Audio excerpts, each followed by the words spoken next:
I'd like to welcome everyone. Thanks for your patience during that 2-minute break we put in there. We wanted some people to come in and we were getting Sean already. This will be the last webinar of our 2024 season, and we thank all of our presenters and especially Sean Connick for helping us wrap up the year.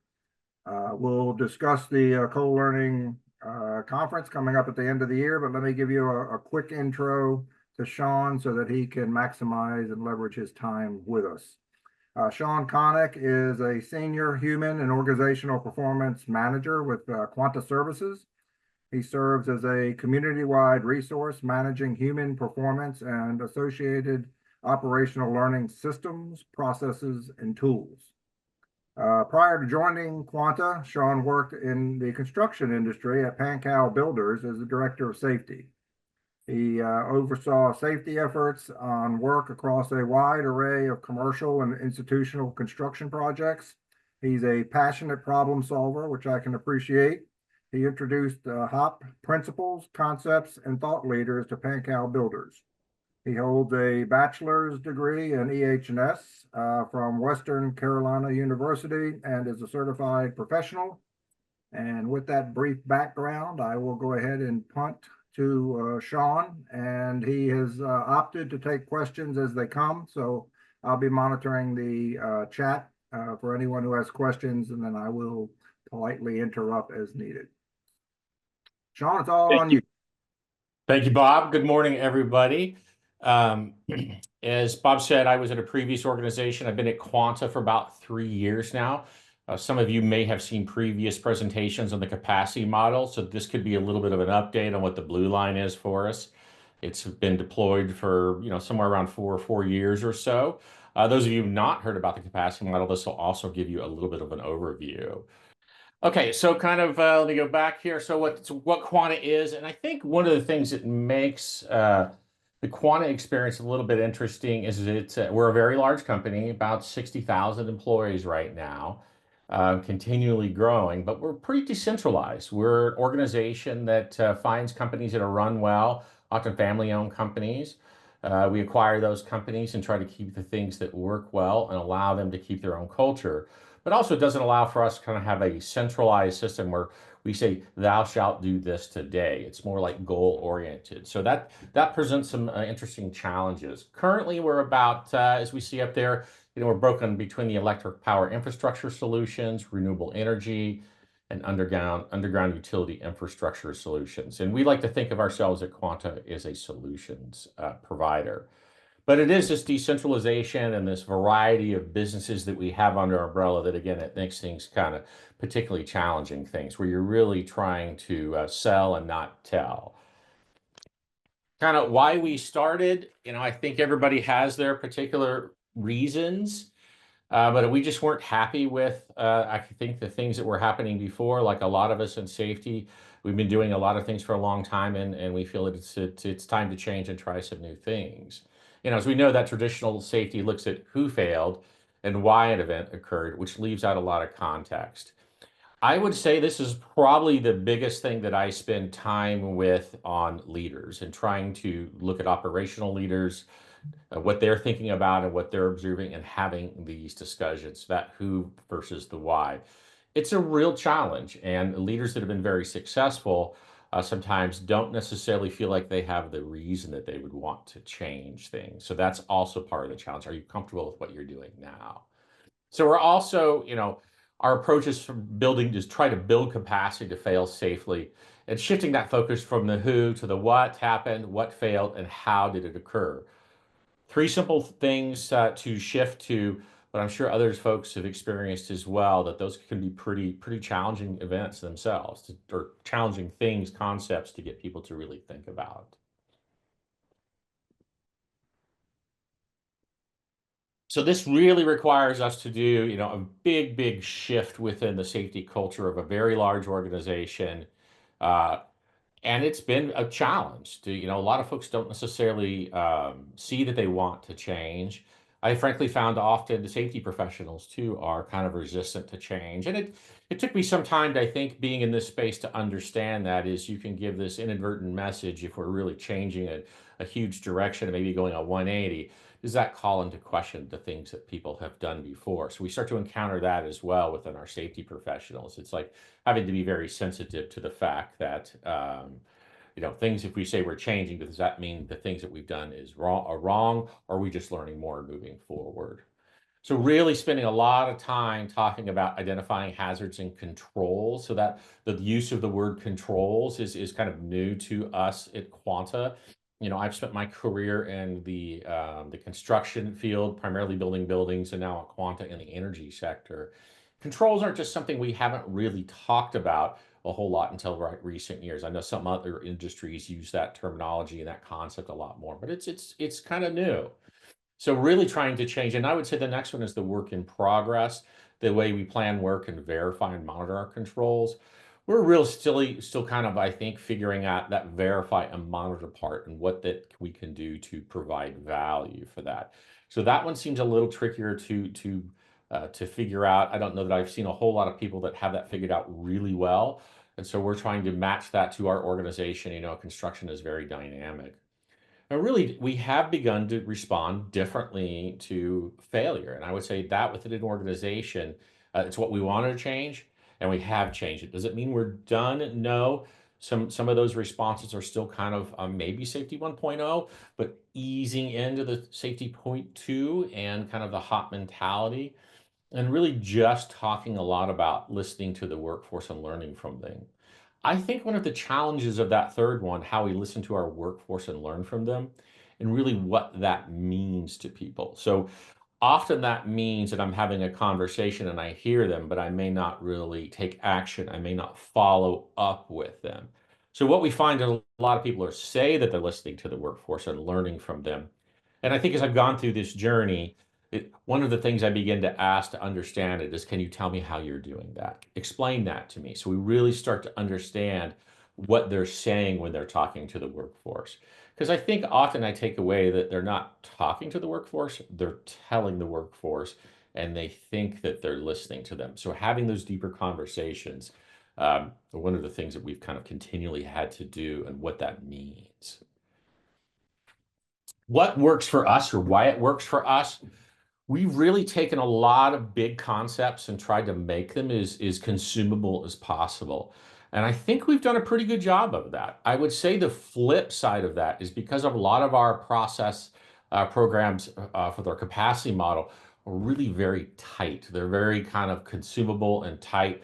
That has sometimes lended itself to folks to think the concepts behind them, particularly the human organization performance and controls or bow tie analysis, those are much more difficult things. So I think as we moved into the more difficult parts, some of that consumable part gets to be a little bit of a challenge. And because we have things so concise, people don't necessarily understand the amount of work that's gone behind those for all the folks that we're building on the shoulders of. Sustainable, this integration requires time, and we really have been fortunate that Quanta, that we've gotten that time, that our senior management really understands that this is a fundamental shift. The sustainability issue, I think, really that I see now is at Quanta, we really rolled this out as a safety, kind of out of the safety group, and probably didn't bring in operations early enough and tight enough. So that makes the sustainability a little bit more difficult to keep going. It's obviously a field focus, and focusing on learning how work actually takes place. I'd say one of the tricks with that is the field focus makes obvious sense to me, that everything that we do supports the field. Some people have been taken away that field focus means we give everything to the field to do, rather than we're working together, kind of a group, and looking at the systems. So that system view sometimes gets a little bit lost in that field focus that we talk about there. So sometimes we have to make sure we're clarifying that. Practical, we're really just trying to be practical. We're really pushing the fact that, hey, let's not modify policies or procedures and written processes and checklists unless they're practical and they provide value to the field. So to really be asking the field people, does this provide value?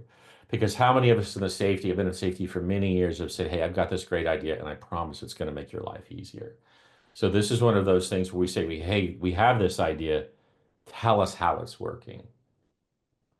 Enabled by leadership requires a leadership, the narrative and approach to work, which motivates and supports those in the field. And frankly, this is a little bit of area we're struggling. We've got some basic fluency for all of the language in the capacity model, but I don't know that we have a deep enough fluency in that kind of that mid-level to senior level management at our operating company level.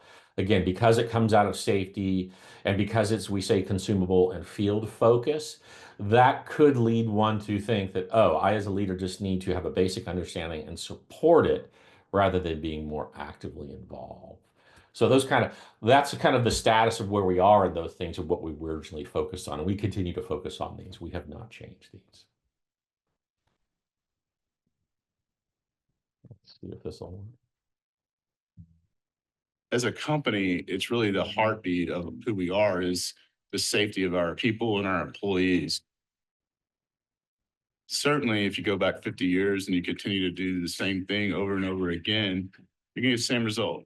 And it's not good. People were not going home the way they came. For decades, folks in our industry talked about the goal of zero incidents with themes like Target Zero. Different programs helped reduce overall number of injuries, but had little impact on the number of life-threatening, life-altering, and life-ending events. We know people make mistakes, and the reality is that work can't be performed with 100% perfection 100% of the time. So we've shifted our focus to building capacity for failure anytime high energy is present. And we believe that through this lens, it's possible to eliminate life-threatening, life-altering, and life-ending events within Quanta and the industry we serve. Quanta's capacity model is built on human performance principles, which really lay the foundation for changing how we look at safety. The way we plan our work is totally different from how work actually takes place. And when incidents do occur, they're often a result of normal deviations or adjustments. And the plan is just that. It's a plan. It can't account for the varying conditions our crews face each day. When mistakes do occur, they're rarely malicious. So rather than blaming, Quanta has built a culture of learning, which helps us better understand the work and develop ways to improve. The capacity model is not a program. It's not an initiative. It's an entirely different way of looking at how we plan, execute, and learn from our work. And our craft skilled workforce is at the center. The pillars of this strategy are prevention, learning from those who do the work, and building capacity for failure into everything that we do. Our craft skilled workforce uses the energy wheel as a tool to identify hazards on the job site before starting any task. We especially focus on sticky, or the that kills you. These are any hazards that can cause serious injury or death. We then build capacity for failure by working with crews to identify critical tasks where sticky energy is present, and we put controls in place before starting work. These critical tasks are the ones that you might describe as what keeps you up at night, and it's where we focus our controls. Our employees are our best source of operational learning. So to understand the context around an event, we form learning teams, not to ask why, which looks for someone to blame, but instead to ask how. This improves safety and business performance by learning how a work activity actually takes place. We're on a journey to fully integrate the capacity model, and we've already begun to see some pretty positive results. We no longer define safety as just the absence of incidents, but rather as the presence of capacity. Job briefings now focus on identifying hazards using the energy wheel, noting which ones of them are sticky and what controls will prevent or mitigate a sticky event. This has really increased the overall awareness of stuff that kills you across Quanta crews. Capacity model courses are being delivered to employees, crew leaders, safety, and operational leaders. And these courses are specifically designed with curricula tailored just for adult learners. This focus has created a really positive shift in how our leaders respond and a healthy dialogue around seeing our workers as problem solvers rather than problems to be solved. This has set the tone for how we're learning and improving across Quanta. What we've done is we've given a platform for the continued growth of our safety culture. We don't compete in safety, we collaborate in safety. So it's something for us that we certainly view it as industry changing and industry leading, and want our customers and our competition and the industry to embrace it. We're several years into our integration of the capacity model, and it has already positively impacted the safety of the men and women in the field. While we've made good progress, we are truly just getting started. This philosophy will continue to be integrated into our operations to bring sustained change in how Quanta and the industries we serve plan, execute, and learn from our work.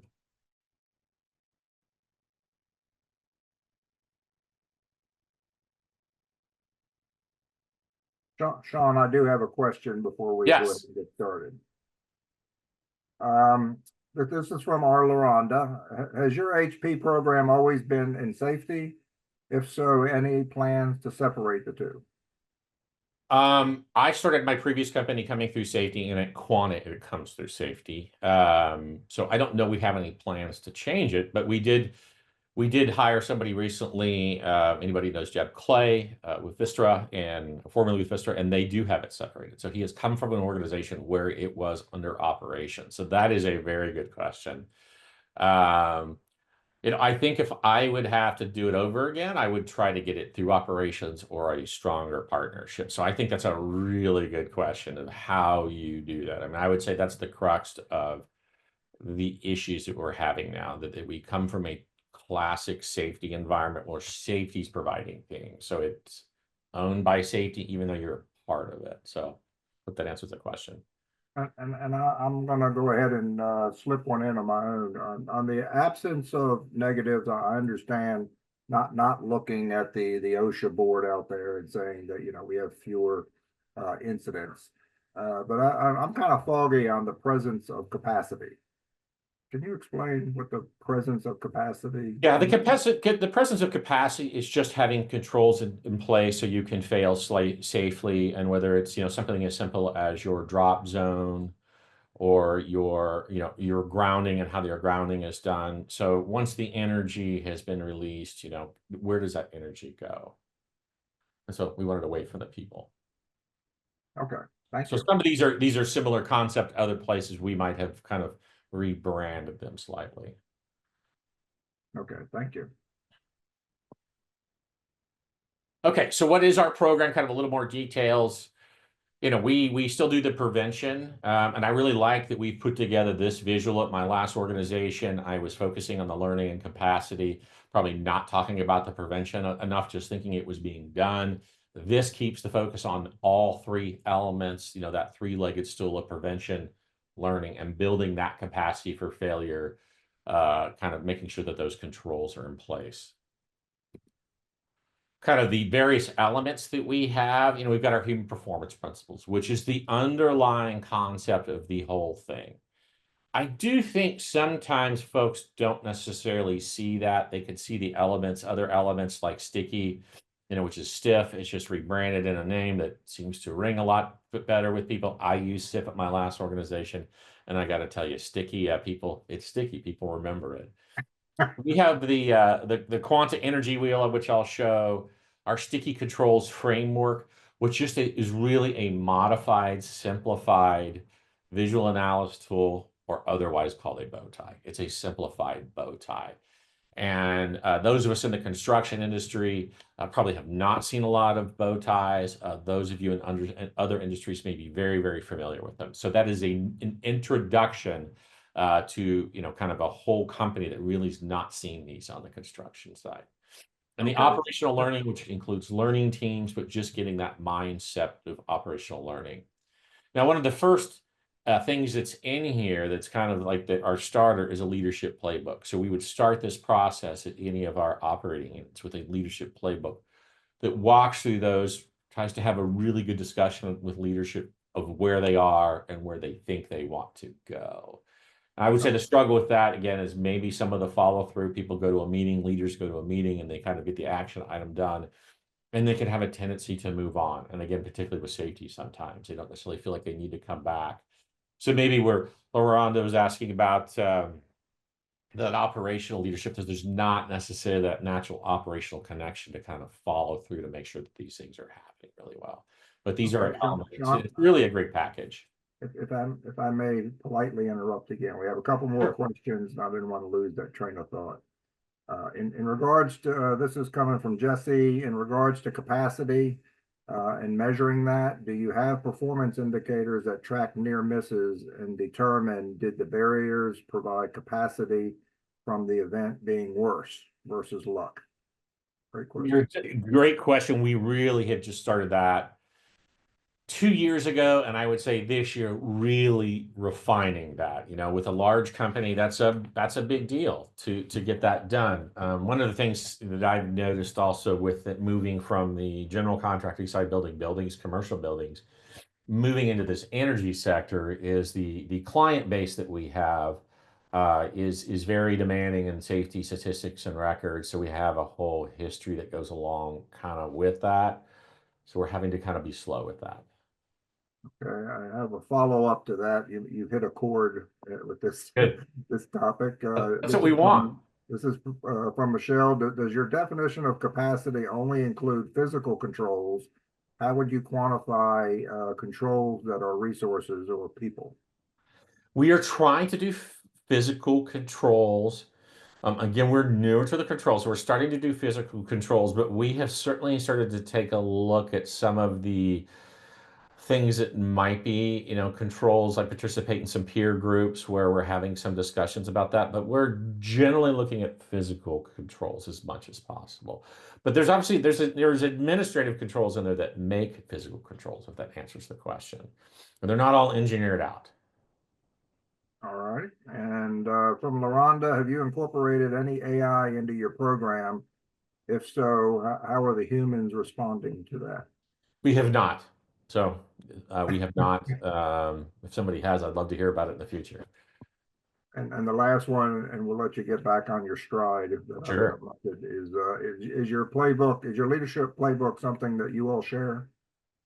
We don't share. We have an out-facing website, learning at thecapacitymodel.com. I believe it comes up to the end. Is it the end here that all of our out-facing material that is open to folks is available? And I believe it's on the last slide here. But we have a fair amount that is available. Okay, we have another question along the lines of being able to share, but would you want me to wait, or do you want me to just hit you? Shoot. It says, what is trademark, the capacity model logo or the term itself? Also, can you describe how the partnership between safety and management to integrate the model occurs? Is it by site location? Hey, I'm gonna step out of the trademark stuff and say, hey, I'm a safety guy, not an attorney, so I have a response for that one. I'll cop out on that one. And the second part is the management. I think I've been describing it, that we have rolled it out, but how it's perceived and what their responsibility is. And if we look at a very classic safety environment, a safety 1.0, safety's managing safety, reporting to senior management. There is conversation back and forth, but it still seems like safety ends up with a lot of the control, producing fixes, policies. This is moving away from that. We're not as interested in policies. We're interested in system changes, how the work is actually being performed, and trying to understand how the work is actually being performed and what we need to do to adjust it.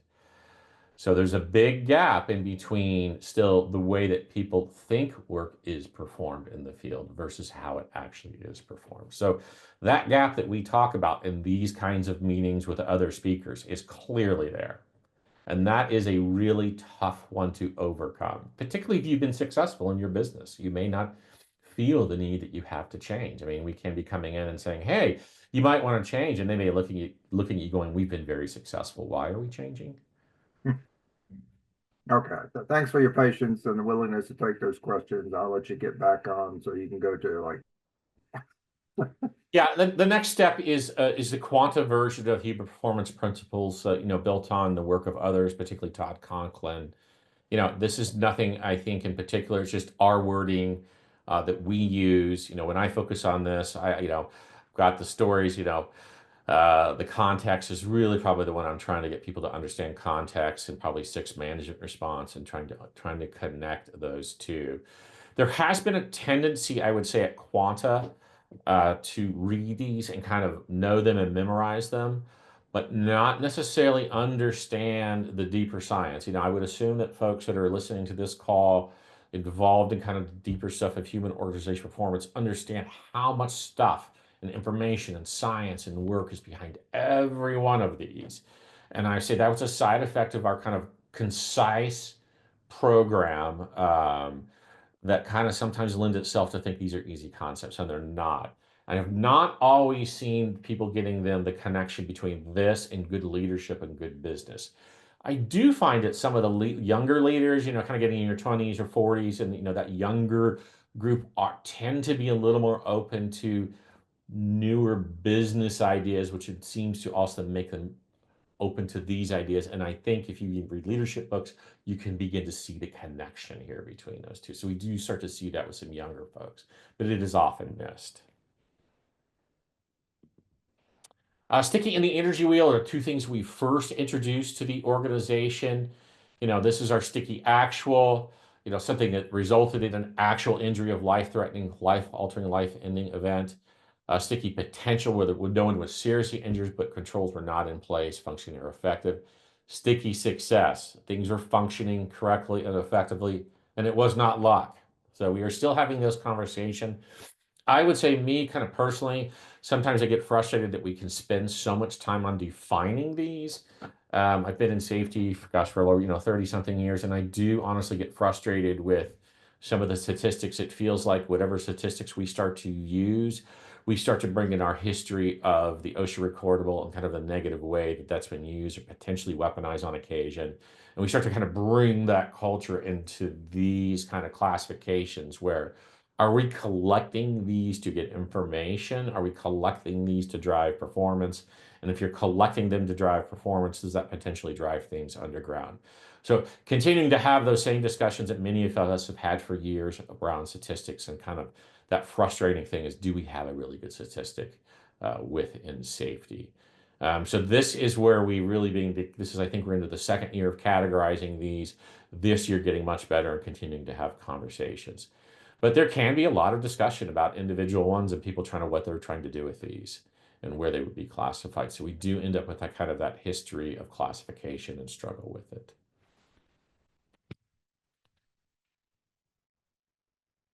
So we have a tool that kind of walks us through a flow chart to help us a bit. That is helpful, but I would say that classifying sticky events is still quite, is still a pain. And I don't know if anybody else has that same struggle of classifying this. I do not find much joy in this process, although it's extremely important to do, but it is a frustrating process, at least I find it to be. This is the energy wheel. I don't know if you folks are familiar with Matt Halliwell's work over at CSRA, University of Colorado Boulder.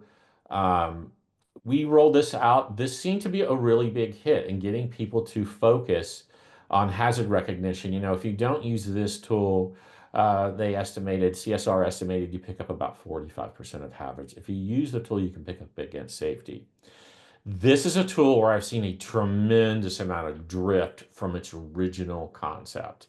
It's been really interesting. I did not use this at my last organization, so I've seen it for 3 years here at Quanta. Really interesting to see this. So those of you may be familiar with this or seen this at Quanta, it's designed really to help us with the notification thing in our brain, what our brain sees. Our brain doesn't see hazards or changes a lot. So this helps us walk through. I see people often, they think you have to identify everything, or people are doing it kind of on their own in a room. This is really designed to be done as a group, just to help you get to notice things. Where I see a lot of folks, either on the safety side, sometimes on the client side, is telling crews, oh, you have to find something for every box. So kind of that safety bureaucracy, and what we kind of have history of that safety bureaucracy, rather than getting people just to focus on what's there. So it's that paperwork sometimes versus the concept. Notice, evaluate, decide. This is just trying to help you with the notice part of the brain.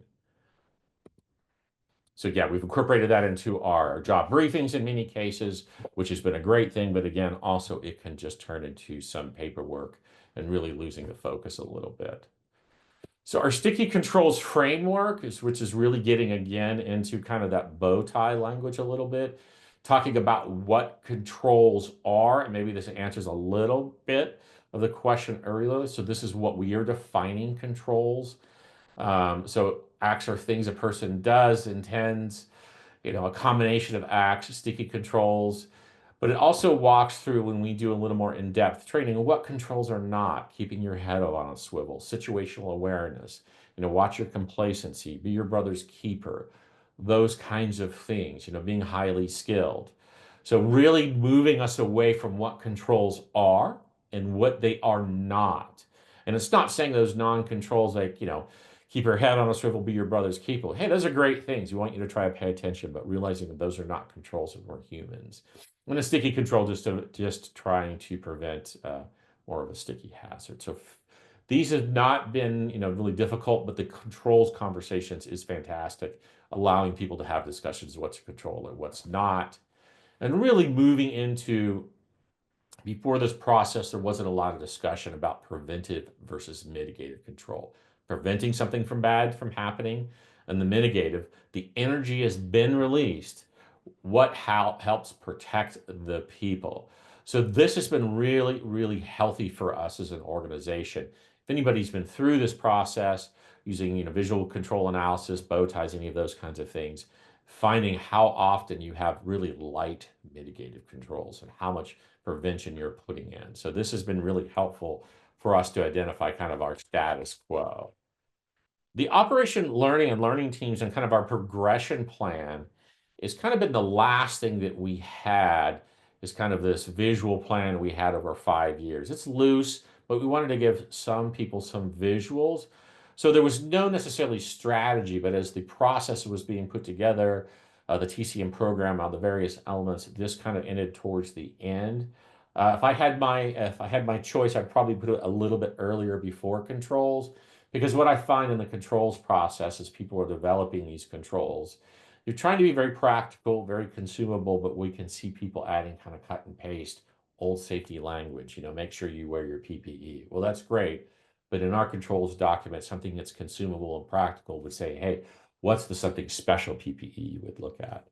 So we still have, really, I find with the energy sector here, that a lot of our clients are still focused on retrospective understanding, where we have their senior management really on board, but still maybe middle management, either on our end, on the client end, can still be very retrospective and looking what went wrong, rather than kind of where we're trying to drive to, which is that context. I'm sure folks have seen this diagram before.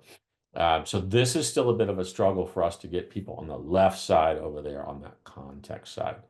So we're still driving against root cause, and a lot of clients that like root cause. What's the purpose of a learning team? Those that you are not familiar with it, I hope most of you are. It's really assessing how our work processes are executed in the field, learning about successes and challenges, and providing recommendations. This has been a little bit more a challenge to push out than I thought. I think in some respects it got oversold initially a little bit, and people thinking it's kind of a pot of gold at the end of the rainbow. And it's really, those of you that have participated in these, it's nothing more than a way to collect really, really great information that can be granular, that you can make real changes without having to write policies, procedures, but make real changes. I still struggle with, I'd say, a lot of safety professionals, and maybe because of the business that we're in, it just kind of is ingrained, trying to change people's mindset that when the bad thing happens, to begin to ask, not were they following the process, the rules, or the procedure. The first thing you should be asking is, what does normal work look like? So then you can begin to compare that to.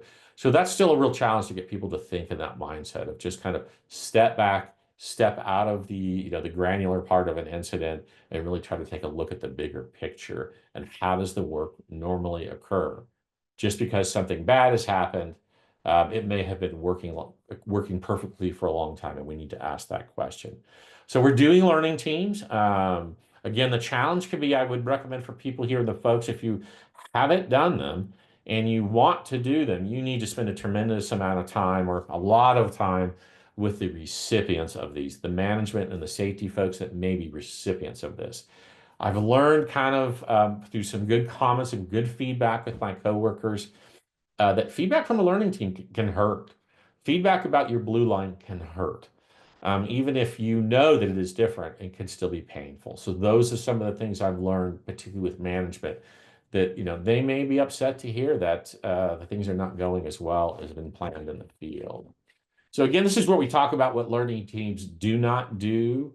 So we have to change them to like, these are not these magical things, but they're just a really good way to get some good information.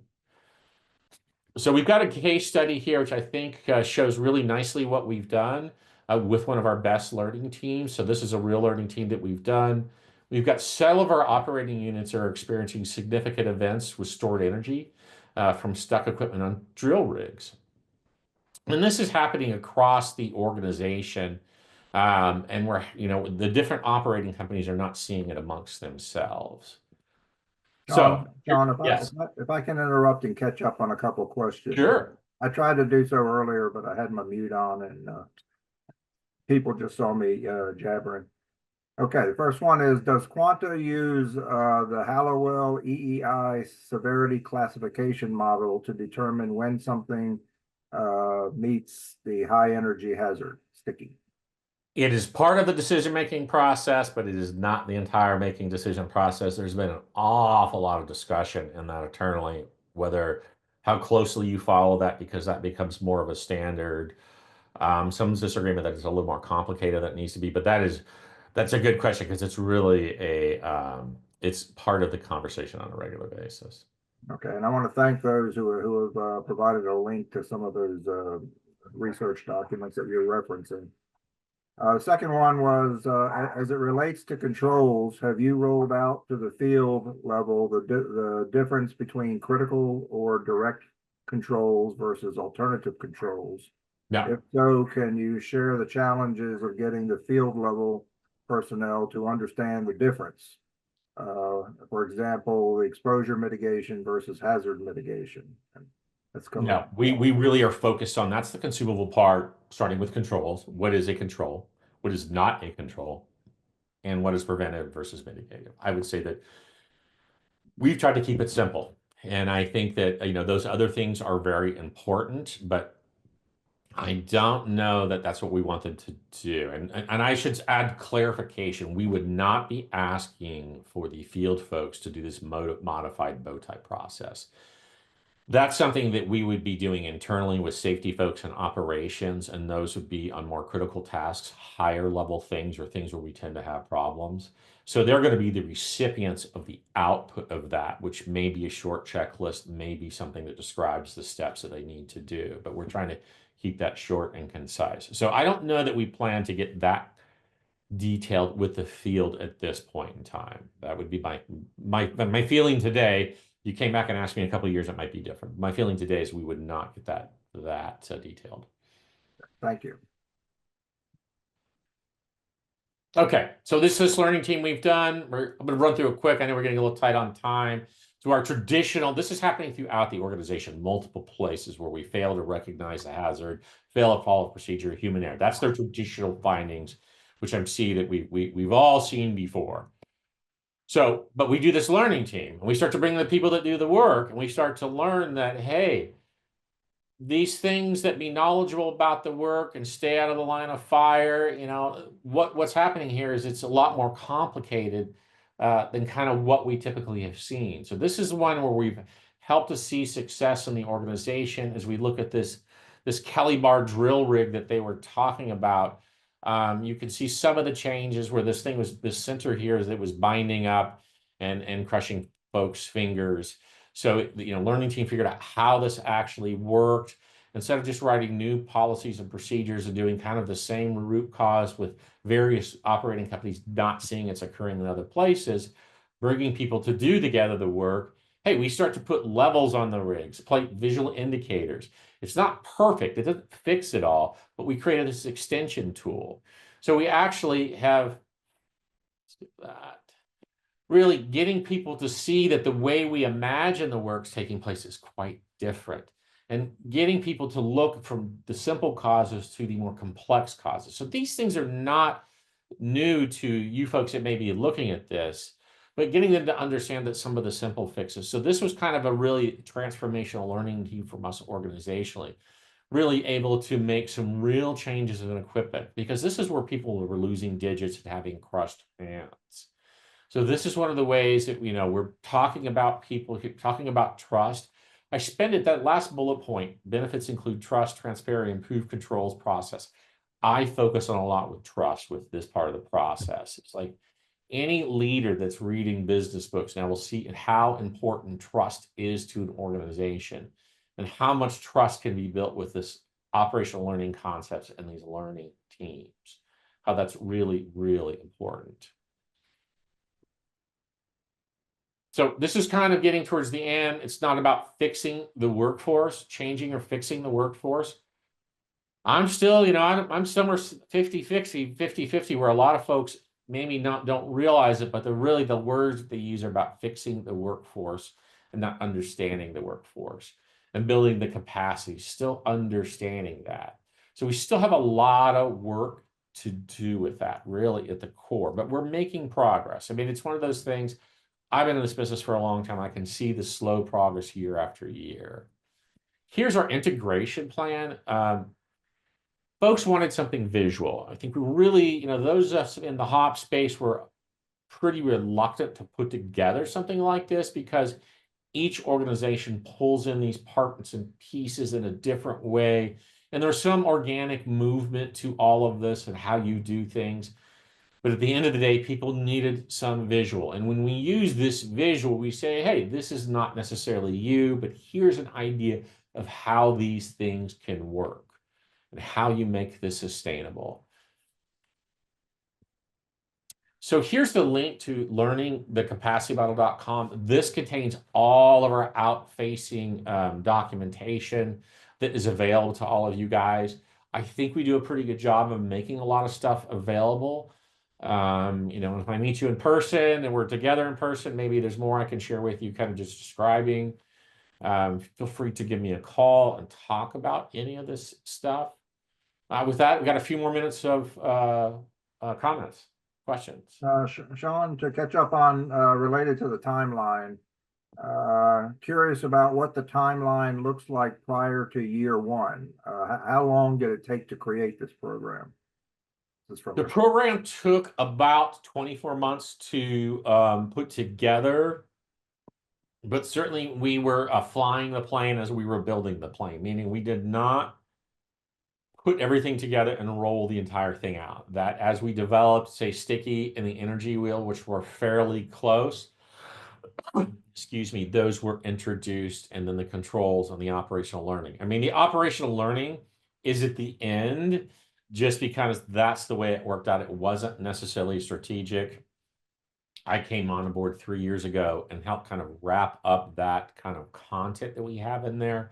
There was a lot built, but kind of help wrap that up. So some of it is strategic. Some of it is, hey, that's just the way we started the plan. So let's show people where we're going.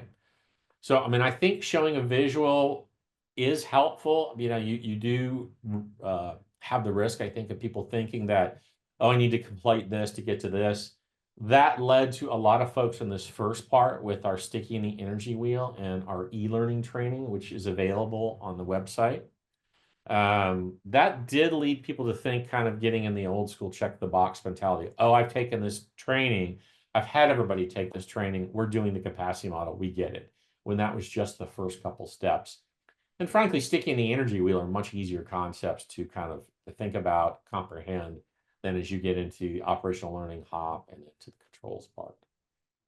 Okay, Jessica wants to know where on that continuum are you right now?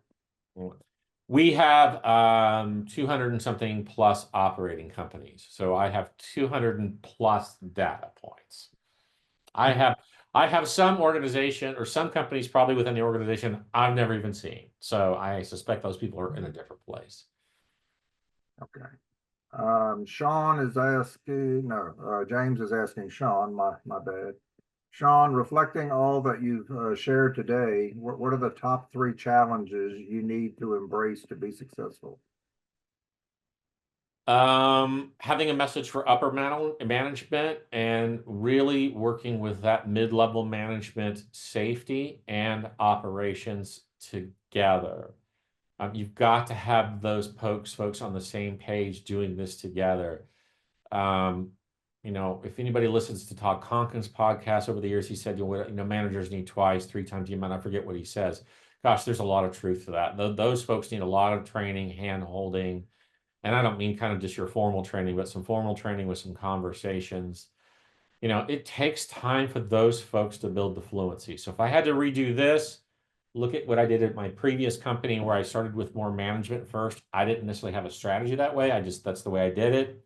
That's the way we're doing it at Quanta. And now I can see bringing those folks, taking a little more time with them is probably the best thing that I would change. And don't give up on them. To be successful, they have to be on board. And try to tie it to the operations and the success in operations too.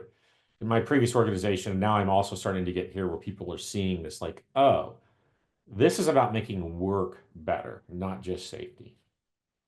All right, thank you. I'm going to ask Shannon Lavender, if you'd like to unmute and ask your question, you're welcome to do so.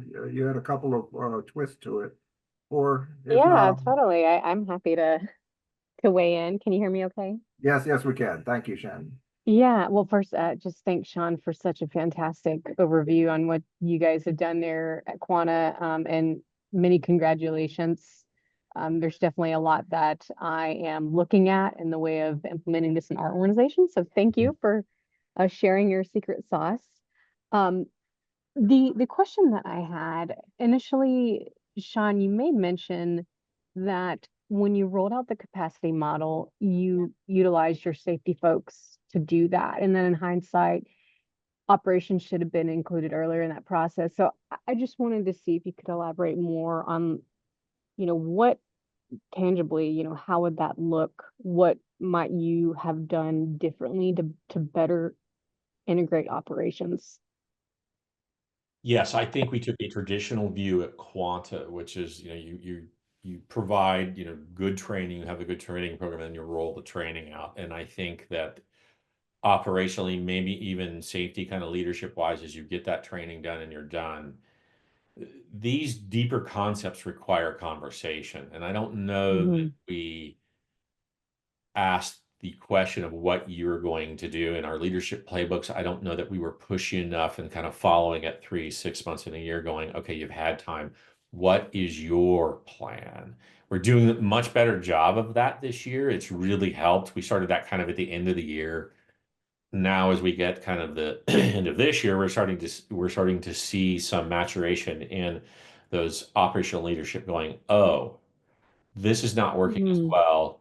We're not rolling out because I'm not responsible in doing my job. So it's really just letting them know where their responsibility is going to be in your organization. The fact of the matter is, when you move from safety 1 to safety 2 and operational learning, you're going to give that middle level management things to do that they didn't do before. They just kind of gave the problem, the situation to the field, and the field is left to deal with it, And now we're saying, hey, we have a system issue, and we're giving the field a bad situation. They're in a bad situation to start with. Where you're in a high error likely situation. So really getting them to think about that, what promises they're making to the owner when they say that, yeah, we'll take care of that. What does that mean? So that's that part, if that helps explain a little bit. You got to spend a lot of time talking to them. It's not just training. It's training with small conversations and just getting that fluency. Because they'll hear it and they'll see it, but then something bad will happen and they revert back to the old way. So it's once that something bad happens, then you have to have that conversation. We talk a lot about discipline. I mean, I endlessly have conversations about discipline. Well, they violated a rule, we're sending them home. Well, how does work normally performed? Or is everybody violating the rule? We just know about it now. Those are really difficult concepts for people to kind of start to change their behavior. Got it. And that's very helpful. Thank you for that, Sean. All right. From my perspective, is it a fair characterization to say to focus on not on the transaction, but the relationship? Yes. It's an ongoing thing. It's an ongoing thing. I mean, we're literally asking people to do some things that are contrary to human behavior. It's that we all understand that people make mistakes. The challenging part of that is, how do I feel? How does the management feel towards that person, group of people, after they make a mistake? And what do they want to do about it? Reacting on emotions versus having some kind of level of strategy and trying to be strategic about it, then reacting to that emotion. Those are really difficult things to change, that kind of behavior. And those are the kinds of things we're talking about in HOP. Okay, we're running close on time here, but you do have a couple of remaining questions. Do you have any, from Robin, do you have any criteria or prerequisites used to identify, prioritize the readiness of locations for the integration of the capacity model? Not formally. No, not formally. All right. From Paul, do you have any do you manage safety as a system? If so, where does the capacity model fit in that system? We manage as a safety as a system, not as sophisticated as some organizations outside of construction that have been doing that. I mean, it fits in the system. It depends on the operating company. That's what really makes Quanta unique is, that this year we acquired Cupertino Electric, a massive company on their own, and Blattner Energy a few years back. So we've acquired some really, really big companies that have their own system. So this is where, we are decentralized, and we have to adapt to each one of the organizations and what they do to some extent. So I don't really have a good answer for that question at this point in time. We have it available. It's there. We're integrating. We're always growing all of our organizations. So we got a lot of different things moving at different times. Okay, I think that we're bumping our time here. I wanted to thank Sean it was a very thought-provoking presentation, as well as your candor in your answers and the simplicity of the answers. It looks like a great program that y'all have, and it's kind of fun and scary and exciting at the same time, as big an organization as you are, and trying the mammoth task of spreading that out and maintaining quality in doing so. Well, thank you, Bob. I appreciate everybody. I think the thing that I ask other folks is, we often see presentations like these, but people don't come back in a couple of years and tell you what the blue line is. So I was hoping to share a little bit of a blue line today, and the things that are working, and other folks hopefully will share as well. Well, and we're not going to be able to get to all these. There's like 2 other questions, but I invite you to go directly to Sean himself. Ahmed, you popped in here. Did you want to have a quick, before we Just a quick one. Quick one. I just want, Sean, these things are all when the company is running or the manufacturing plant is running. I do lots of pre-feasibility, and lubrication plants, like blending plants and all. So if we are planning to have a plant, so how can we build in these things so those mishaps don't happen? Or we try to take care as much as possible of those things, like in the designing stage, let's say. Yeah, so that's not my world. I've spent my life in construction, so I have no really specific knowledge of fixed facility safety. The only interesting thing I can say is we've recently bought some manufacturing facilities to help with some of our supply demand. So I don't have any specific ideas of how it was applied differently in a fixed facility. I've learned, the folks that taught me were from fixed facilities, so I don't know that it's really any different. It's because it's all about people. Thank you. Thank you. Okay. Thank you, Ahmed. Okay, I need to wrap up because I want to give kudos to our team here at Cole Learning with Jessica and LaRonda. Without them, none of this would be possible. I do want to give a plug to the Cole Learning Conference that will be occurring June 16th through the 20th in Columbus, Ohio, and the links have been provided for that, as well as I think the call for speakers is out. So, such as Sean sharing his expertise here, is that we'd like to hear from others who are on the journeys under various topics, whether it's HOP or RCA or resilience engineering. We'd like to hear from some of the speakers out there, and the submittal forms are in place now. So with that, I thank you for attending. I extremely thankful for people that share and are open with their information and their experience. So thanks to Sean and to Quanta for participating today. And that was a great way to end the year for us in 2024. We will see you in 2025. Thank you, everybody.